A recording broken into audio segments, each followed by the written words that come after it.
OpenAI, Teen Safety, Freedom and Privacy. They have announced they've had a look at their privacy policies, have had a look at how they're dealing with dangerous conversations and how they want to protect younger people and teenagers. And they've put out a statement and they're starting to make some changes within ChatGPT in particular. And Sam Altman literally says, I don't expect that everyone will agree with these trade-offs, but given the conflict, it is important to explain our decision making. So I'm going to quickly run through the text. I highly recommend you look at it yourself. It's on the OpenAI blog, probably the top story, and otherwise just Google Team Safety, Freedom and Privacy by Sam Altman. So he's written it himself, or with his team, but he's come ahead and as the head, he's saying, this is what we're doing moving forward. So this is, I don't think he mentions it, but it will be in reaction to the suicides, and especially of the teenager about a month or two ago, and the criticism that they probably rightfully came under for not protecting certain people. So this is obviously a very loaded issue, and it's something that Sam Altman goes ahead and he addresses. He says, look, we have a tension here. We have a tension between privacy and protection. And how on earth do we navigate through that? And he 100% acknowledges that this is a big issue and it's not something that's easy to fix and not something that's easy to resolve. So what they've done, they've said we have a couple of principles. Our first principle is, where are they? Oh, privacy. So the first principle is privacy. The second principle is freedom. And the third principle, this is the new one, is about protecting teenagers. It doesn't say children, interestingly. He says teens specifically. Children are using this stuff, but they're not going to admit that because that's going to open up a whole can of worms. So he's saying teens. So they used to have two principles, which were freedom and privacy. They now have a third principle, which is protecting teens. We prioritize safety ahead of privacy and freedom for teens. This is a new and powerful technology, and we believe minors need significant protection.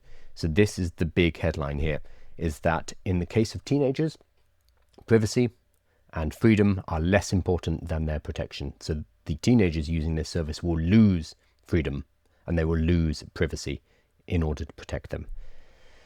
So first, we have to separate users who are under 18 from those who aren't. And then it says ChatGPT is intended for people 13 and up. So he probably knows that people under 13 are using it, but he is disowning that. He's saying if you're under 13 and using it, you shouldn't be using it, and that's not our problem. So he's being smart there. We're building an age prediction system to estimate age based on how people use ChatGPT. If there's any doubt, we play it safe and default to the under 18 experience.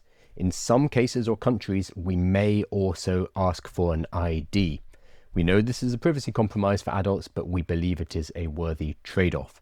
So this is very similar to what we've been seeing in the UK, Australia, and a number of other countries with the protection of minors by having adults provide their ID to prove their age to access certain sites. It looks like we might be getting something similar within ChatGPT. They're going to try to do a system where it predicts, I think YouTube has a system like this where depending on what you watch, it will use that to predict if you are under 18. So if you're watching lots of Roblox videos and or Minecraft, that makes me look old, Roblox. If you're watching lots of Roblox videos, then it will probably flag your user account as somebody who is under a certain age. Whereas if you're watching mature content, it will consider you to be a more mature person. So YouTube has a version of this. I haven't seen many reports on how that's going or whether that's even left testing, but it sounds like ChatGPT are going to start with that as their first line of defense, and then they'll fall back on IDs. I imagine this will also be based on the geography. Oh, so it says in some cases or countries, we may ask for an ID. So I think in the countries where this is already being mandated for accessing adult sites, accessing Reddit, bizarrely, they will just fall in line and require IDs. So this is why some people are going to be upset about this, because they will see this as an intrusion. This is adults who will see this as an intrusion into their privacy. But OpenAI are basically saying we're doing this to protect the teenagers. And they are, which is a very good way to disown the responsibility as well. They do not want that legal responsibility. They do not want that blood on their hands. I can see why they're doing this. I can also see why lots of people will not like it, but so can Sam Altman. He's saying up front, some of you aren't going to like this, but we need to go through all of this. So we realize that these principles are in conflict and not everyone will agree with how we're resolving that conflict. These are difficult decisions, but after talking with experts, this is what we think is best and want to be transparent in our intentions. I applaud that.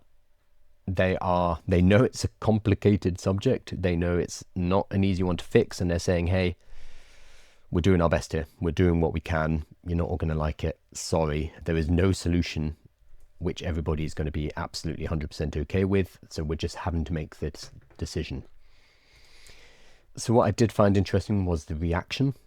As you can imagine, some people are a bit upset about it.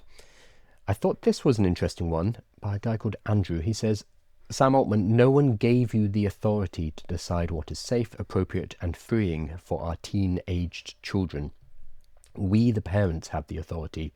And though we think your AI experiments are interesting and may have limited usefulness, we will not allow you to decide what's best for our teens. Okay, so this dude seems to decide he is going to be the spokesperson for all the parents, but that's another matter.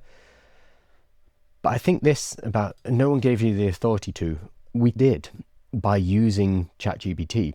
There are 700 million users of ChatGPT. That is 10% of the world's population. And it's us as consumers, us as human beings who have decided to use ChatGPT. We didn't have to. We don't have to. We did give him the authority to make these decisions, whether you like it or not.